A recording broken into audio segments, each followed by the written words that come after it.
Hey guys, you're in a nutshell with me, Ina. Naalala nyo, last month, I uploaded an episode kung saan pinag-usapan ko yung isang kaso ng isang PR po, okay, who was found guilty of trying to acquire sexual services. Magbabayad daw siya sa isang babae na meet niya online, knowing na 15 years old lang itong bata, so minor. And he proceeded to, avail of these services. Ang nangyari, entrapment operation pala yun. Okay? Pagdating niya dun sa kanilang meeting place, sa kwarto o hotel or something like that, ang nadatan niya, undercover, Again, it was an operation, so police ang kanyang nadatnan doon. At right away, he was arrested, found guilty of that offense, no? He was found guilty sa court. Yung prosecutors, ang hinihinging sentensya sa kanya, 90 days. 90 days na nga lang ng pagkakakulong, Ang nangyari, yung judge decided na hindi binabaan niya dahil kung maging 90-day period yung kanyang imprisonment, it would prevent him from seeking or applying to be a citizen later on. At the same time, yung asawa din daw niya, hindi niya masusponsor para maging citizen. So, he was basically given a discounted sentence kung tawagin ng iba, no? Parang house arrest na lang yata siya under probation. Mga ganyan, May time na pwede pa rin siya maglabas-pasok ng kanyang bahay. So that raised a lot of eyebrows. Bakit ganun? Bakit ganun? Kung isang citizen daw ang nag-commit ng crime na yun, talagang sure, kulong yun.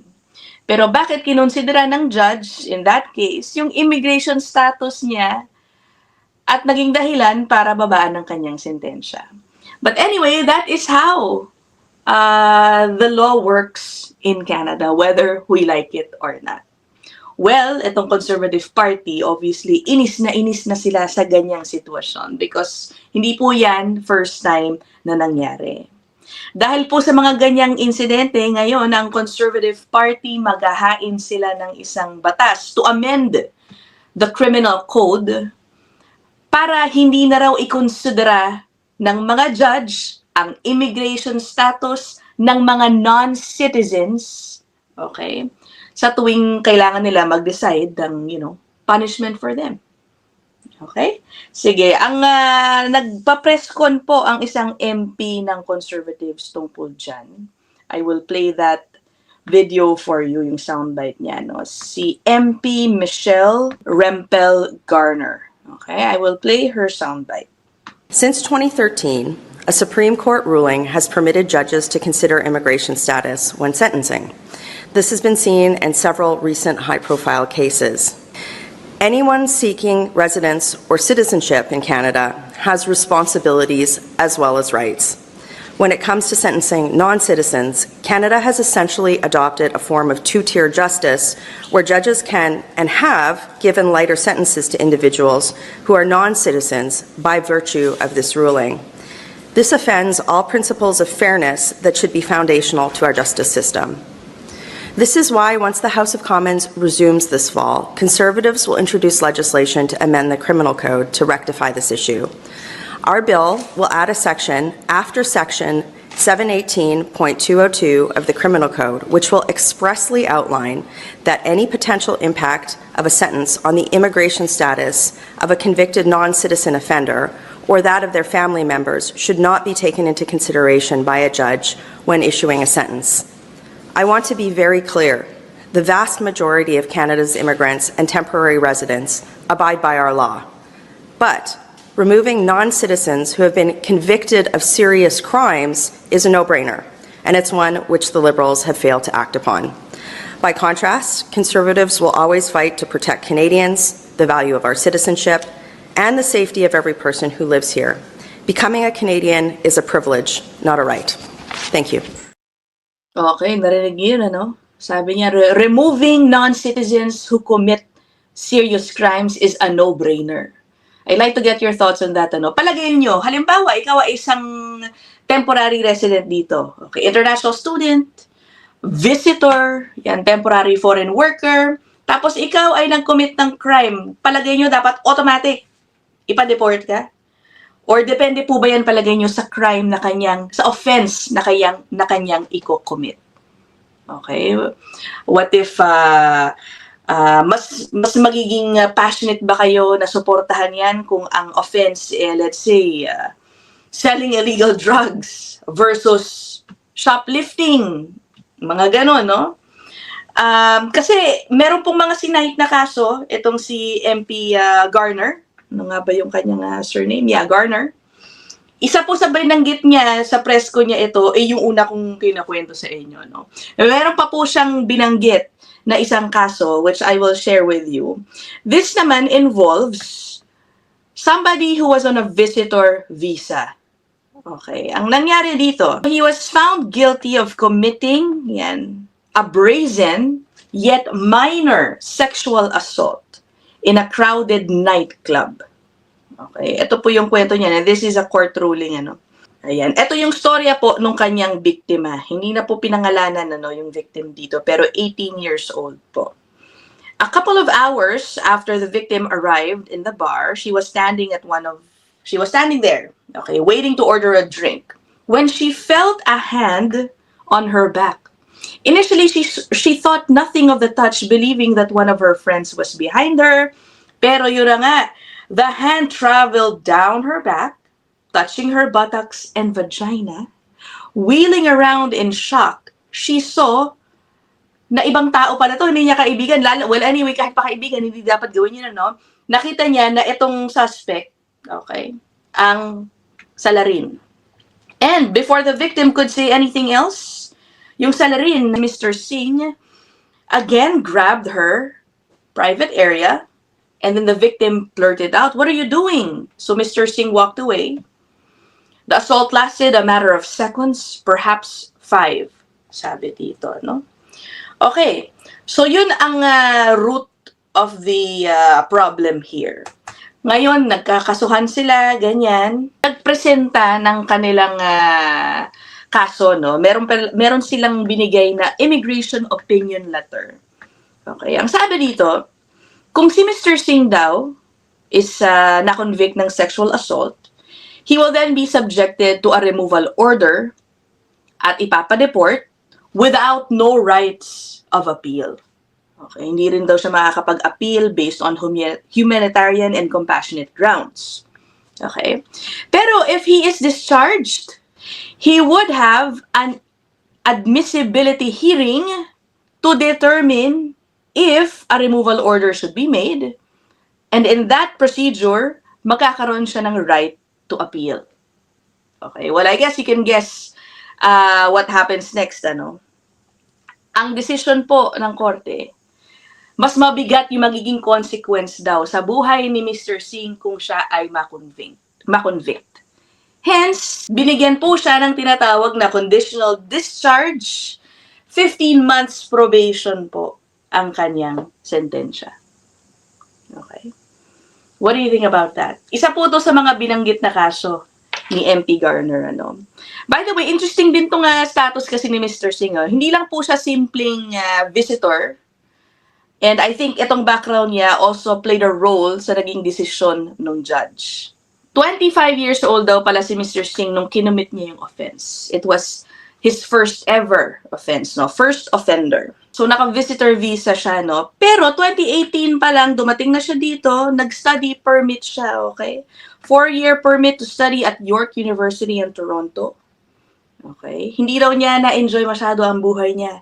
Sa Toronto, nag-move pa siya sa Calgary with the intention of studying in the future. Yun nga lang, hanggang nag-expire na raw po na po ang kanyang permit, kaya kumuha siya ng visitor permit. Okay. At kasalukuyan pong naghihintay siya ng extension ng kanyang visitor permit. Okay.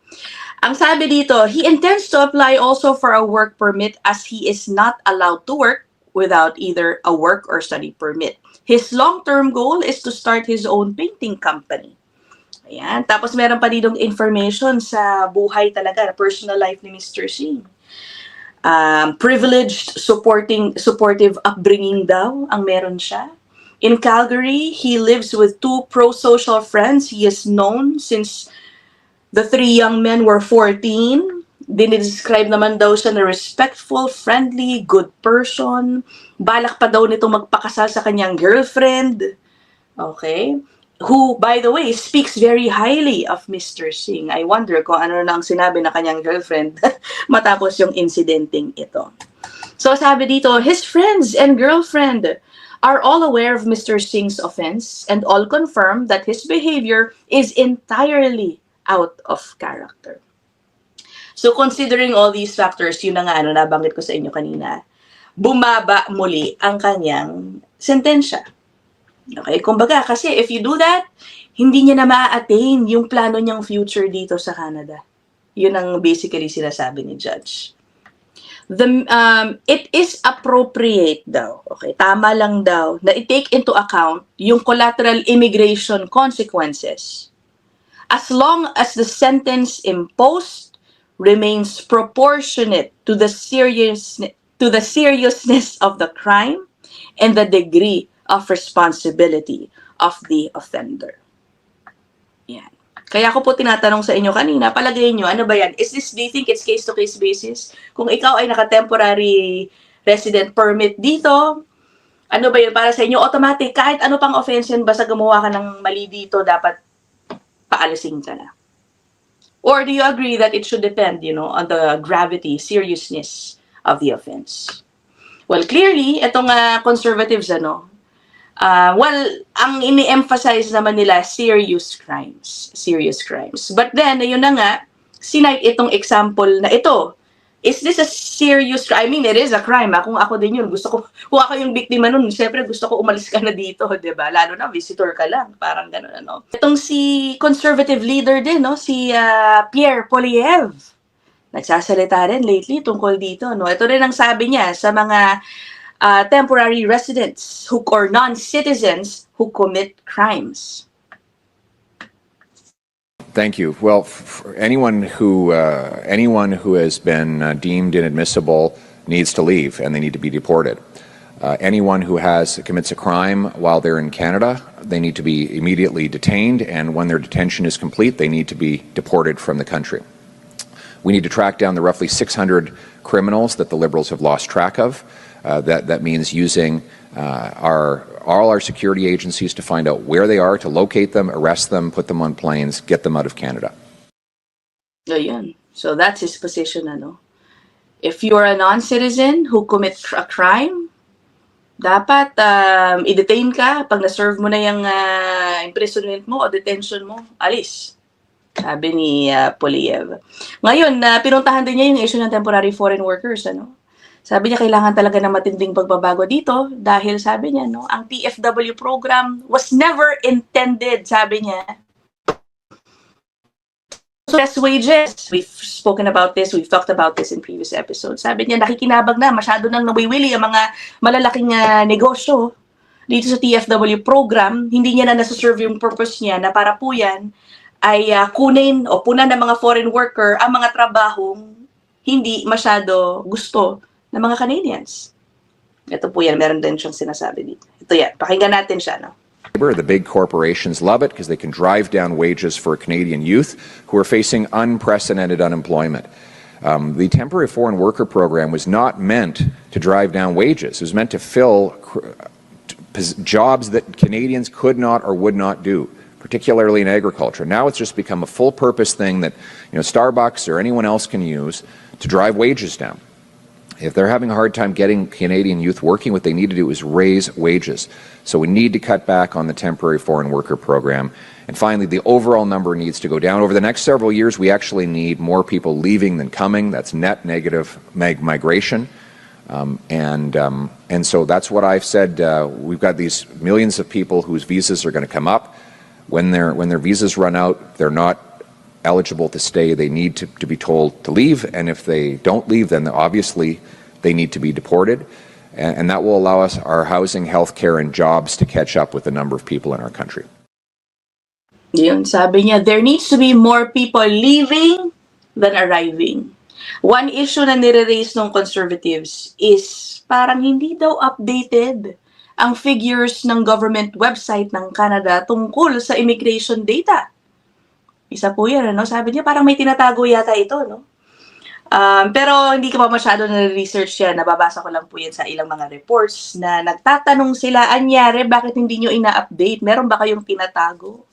Sa bilang ng mga taong nandito pa, temporary residents whose visas perhaps have expired, how many have left, how many are still here, yung mga ganun pa. Anyway, let me know what you guys think about this. As always, maraming salamat po. I look forward to reading your comments down there. See you guys in the next one. Bye!